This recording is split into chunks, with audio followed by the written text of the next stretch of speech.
திமுக அரசின் தூதுவர்களாக மீனவர்கள் செயல்பட வேண்டும் என அமைச்சர் உதயநிதி ஸ்டாலின் கோரிக்கை விடுத்துள்ளார். சென்னை கலைவாணர் அரங்கில் மிக்ஜாம் புயலால் பாதிக்கப்பட்ட சென்னை, செங்கல்பட்டு மற்றும் திருவள்ளூர் மாவட்ட மீனவர்களுக்கு நிவாரண உதவிகள் வழங்கும் நிகழ்ச்சி நடைபெற்றது. இதில் அமைச்சர்கள் உதயநிதி ஸ்டாலின், அனிதா ராதாகிருஷ்ணன், சேகர்பாபு உள்ளிட்டோர் பங்கேற்று சுமார் 13 கோடி ரூபாய் அளவில் நிவாரண உதவிகளை வழங்கினர். தொடர்ந்து நிகழ்ச்சியில் பேசிய அமைச்சர் உதயநிதி ஸ்டாலின் மீனவர்களை கடவுளாக பார்ப்பதாக தெரிவித்தார். நான் ஏற்கனவே பலமுறை சொல்லியிருக்கின்றேன், எனக்கு இறை நம்பிக்கை கிடையாது.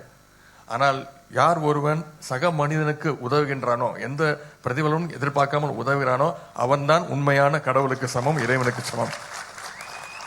அந்த வகையில் இங்கு வந்திருக்கக்கூடிய பல்லாயிரக்கணக்கான மீனவ நண்பர்கள் இல்ல, நீங்க அத்தனை பேரும் மீனவ கடவுள்களை சந்திப்பதில் உண்மையாகவே எனக்கு கூடுதல் மகிழ்ச்சி. எல்லோருக்கும் எல்லாவுமான திராவிட மாடல் ஆட்சி என்று நாம் சொல்கின்றோம். எனவே நம்முடைய அரசின், நம்முடைய முதலமைச்சருடைய முகமாக, பிராண்ட் அம்பாசிடர்களாக, தூதுவர்களாக, இந்த அரசனுடைய தூதுவர்களாக நீங்கள் அத்தனை பேரும் இருந்து இந்த அரசிற்கும் நம்முடைய முதலமைச்சர் அவர்களுக்கும் நீங்கள் துணை நிற்க வேண்டும் என்று கேட்டுக்கொண்டிருக்கிறேன். செய்திகளை உடனுக்குடன் தெரிந்து கொள்ள உடனே சப்ஸ்கிரைப் பண்ணுங்க.